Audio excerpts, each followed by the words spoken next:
Thank you. My first encounter with the issue of capital punishment happened when I was in 8th grade. I was in a Catholic school, and Sister Rose of the Cross, who was our classroom teacher, had a class debate about capital punishment. And I was put on the panel that was supposed to defend the idea. And I recall in those days doing everything that I could to try to learn something about it, and I ended up quoting everybody from Moses to J. Edgar Hoover to try to somehow convey the importance of the death penalty. But it began a journey of reflection for me, a journey that has continued in my role as a pastor and as a teacher. A number of years ago, I was a pastor in a small community some miles south of San Antonio. And in 1998, there were a couple of capital crimes that had been committed there. And the trials were going on. It happened to be that the parish I was assigned to was also the county seat. And so in my parish, I had the prosecuting district attorney. I had people who were impaneled in the jury. I had congregants who were related to the victims of the crimes. And I also had family members of those accused and eventually convicted. In 1997, the bishops of Texas had raised a very important question about the death penalty and its imposition here in the state of Texas.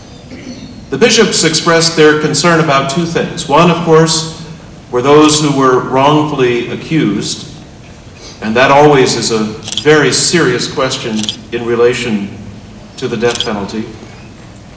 But they also questioned the lack of equal application because of the fact that the poor and minorities were so heavily weighted in the application of the death penalty. This became a very serious concern. It seemed that if you had enough money, you could buy enough justice, so to speak. And so the bishops expressed this strong concern. So in that spring of that year, there was a letter that was issued by Archbishop Flores that was to be read in our churches. And I recall having to read that letter to my congregation on a Sunday, knowing full well all of the people who were there. And I can tell you as a pastor that in a very sincere way, my heart went out to all of them. Because the prosecutor believed deep in his heart that he was doing the right thing. The families of the victims were looking for some kind of justice.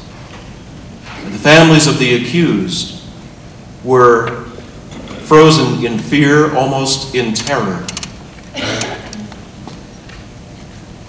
I had to reflect as a pastor, how can I approach all of these people? How can I be a shepherd of souls to each one of them?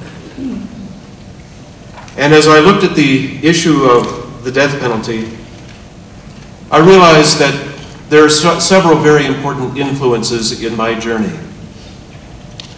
One has been the thought of Pope John Paul II. The Catholic tradition has historically allowed for the use of a death penalty in extreme circumstances as a way of trying to protect society from any further harm or further ill that could be done.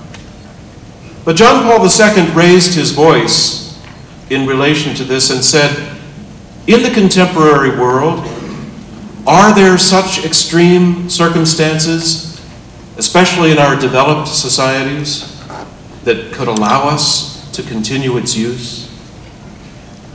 By the time of the publication of the new Catechism of the Catholic Church, the Church stated, however, non-lethal means are sufficient to defend and protect people's safety from the aggressor, and authority will limit itself to such means. I was deeply influenced by the reflections of the bishops of Texas, particularly with regard to the question of the unequal application of the law. I have also been very deeply influenced by a theologian named Miroslav Volf, who teaches at Yale Divinity School, who asks us the question, how can we move in our own lives from exclusion to embrace? This is a man who lived in Sarajevo during the ethnic cleansing wars in that part of the world. How can we move from violence to hope? My own journey, my own reflection, has led me, in the perspective of my faith, to move beyond the idea of justice as retribution to justice as something which must repair, justice as something which must restore. I cannot claim that I hold the answers or that I know the final statements, but I do know where my mind and my heart and my spirit are leading me. And that is to a place of nonviolence, to a place where the death penalty will not be needed to protect our society. Thank you.